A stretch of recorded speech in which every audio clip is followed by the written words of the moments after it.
Party పిలుపు మేరకు రాష్ట్ర వ్యాప్తంగా జరుగుతున్నటువంటి వెంకటేశ్వర స్వామి గుడిలో పూజ చేసి పూజానంతరం జరుగుతున్నటువంటి రాష్ట్ర జరుగుతున్నటువంటి అన్యాక్రాంతాలు అకృతాలు వాటి లోపాలు జరుగుతుంది.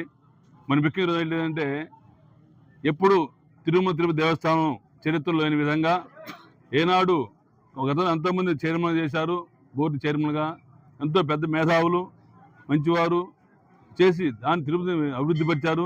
కానీ ఈ రోజున బిఆర్ నాయుడు అంటే బొల్లేని రాజశేఖర నాయుడు అనమాట. ఆయన గతంలో చంద్రబాబు నాయుడు తొత్తుగా ఉంటూ ఆయన చేసే అన్ని పనులకి మంచి చెడుగా, చెడు మంచిగా, ఉన్నవి లేనున్నట్టు చేసేటువంటి వ్యక్తి. అలాంటి వ్యక్తిని ఆ రోజు గిఫ్ట్గా మరి చైర్మన్ పదవి చంద్రబాబు నాయుడు అప్పచెప్పారు. దానికి ప్రతిఫలంగా ఈరోజు మరి ఆయన వ్యక్తిగతం తీసుకుంటే మీరు చూసే ఉంటారు, ప్రింట్ మీడియాలో ఎలక్ట్రిక్ మీడియాలో చూసే ఉంటారు. మరి ఒక మహిళతోటి అసభ్యకరంగా ప్రవర్తించడం, అది బయటకు రావడం, అలానే అనేక కార్యకలాపాలు చేయడం.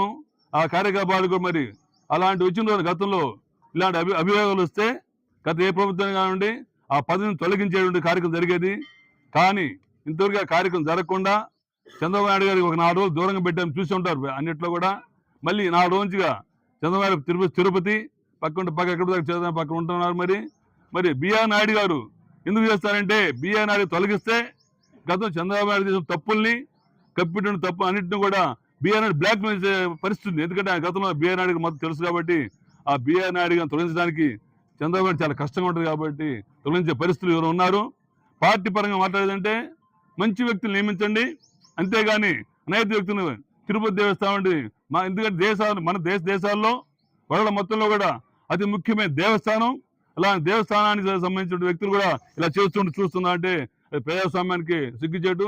రాజకీయాల్లో ఎంత నైతిక విలువలు పడిపోతున్నాయి, నైతిక విలువలు లేకుండా పోతున్నాయి. కాబట్టి వీటి మీద స్పందించి చంద్రబాబు నాయుడు గారు వారి ప్రభుత్వం కానివ్వండి, ప్రజా సంఘాలు కానివ్వండి అన్ని వ్యతిరేకించి బిఆర్ నాయుడు దిగిపోయే విధంగా చేయాలని కోరుతూ ఉన్నాము.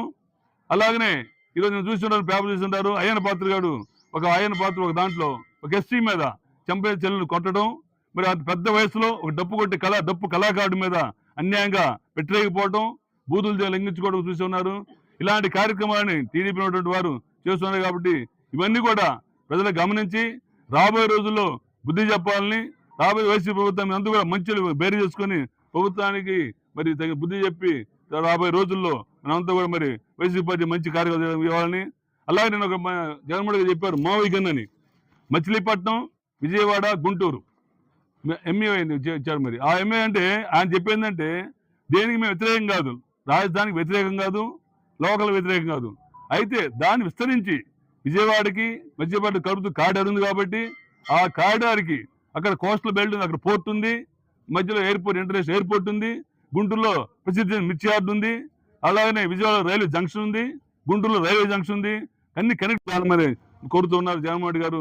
కాబట్టి ఇవన్నీ దృష్టిలో పెట్టుకొని రాబోయే రోజుల్లో మీరు మంచి విశేషం తెలిసిన వాళ్ళు మీరు మంచి మధ్యమాన్ని కోరుకుంటూ ఈరోజు అవకాశం పెద్దలందరికీ, బ్రహ్మారెడ్డి గారికి, ఇంటి ప్రజలందరికీ నమస్కరిస్తూ సెలవు తీసుకున్నాను. జై హింద్, జై జగన్.